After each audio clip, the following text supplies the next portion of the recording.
of research that could prevent more women from dying of postpartum hemorrhage. So let's get started. Please welcome to the stage Dr. Hadiza.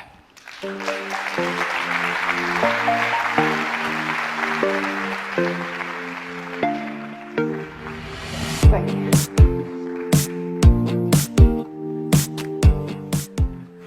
Hello. I come from Kano, Nigeria.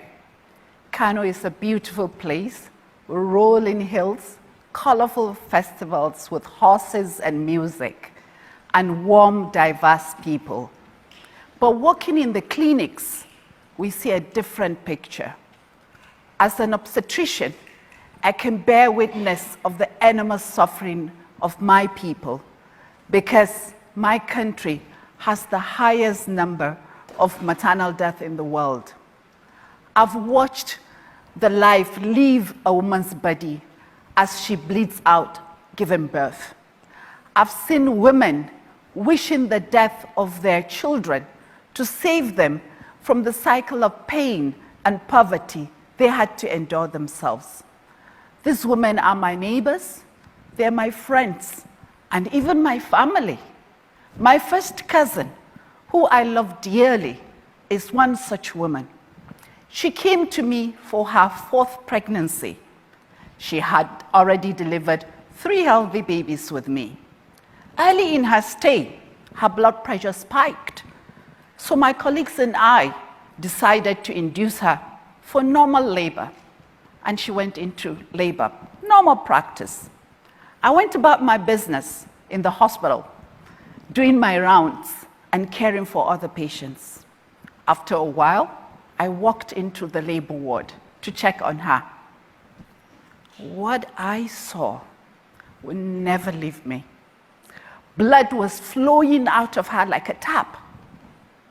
I put on my gloves and began treating her, massaging the uterus, using all the drugs I had, trying to stop the bleeding. But it wasn't working. She was looking up at me, begging me to look after her babies after her death. In that moment, it was hard to think as a physician. In that moment, I was just her cousin. We performed a hysterectomy and blood transfusion. We gave her 6 pints of blood. That's almost the whole blood volume of a woman.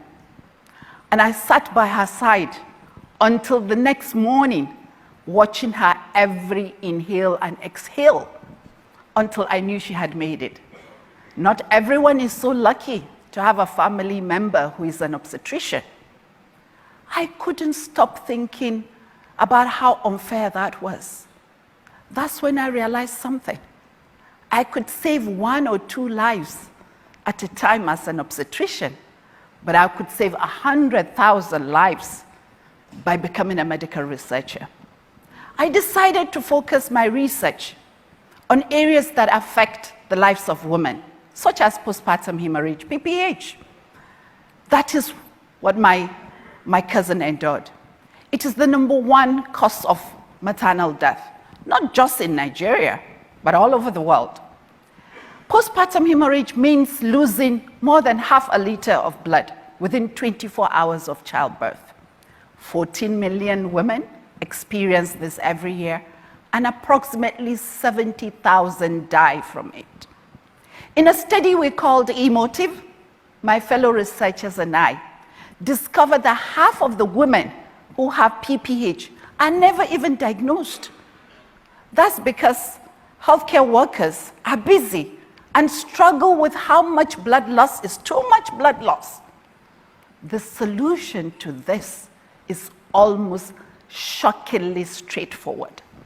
A simple drip that hangs at the edge of the bed so that you can see a fast and accurate measurement of collected blood. In a busy labor ward, this can be the difference between life and death. Our study also found out when postpartum hemorrhage is actually identified, the standard treatment of uterine massage, oxytocin drugs, tranexamic acid, IV fluids, and genital tract examination are often delivered one by one. over several hours.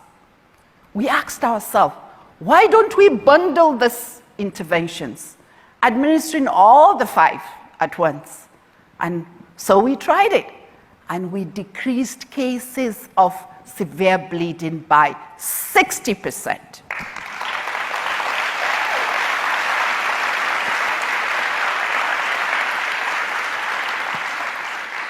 Often, we didn't need anything complicated to save lives, just a drip and a change of protocol. But these simple changes have huge benefits, life-saving benefits. Thanks to research, we know that without a doubt. Imagine a world where these treatments are available in every one-room clinic, every labor ward, and every hospital. How many mothers would be saved? That's the work that is left for us to do. And I hope we can do it together. Thank you.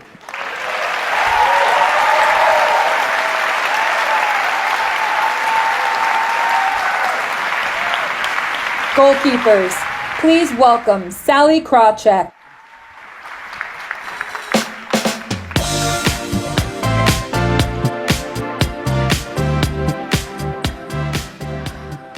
Good morning, everybody. How are you? Good. So my first real job on Wall Street was being a equity research analyst. There, I learned to research investment options, think long-term, and take calculated risks. If a proposal came across my desk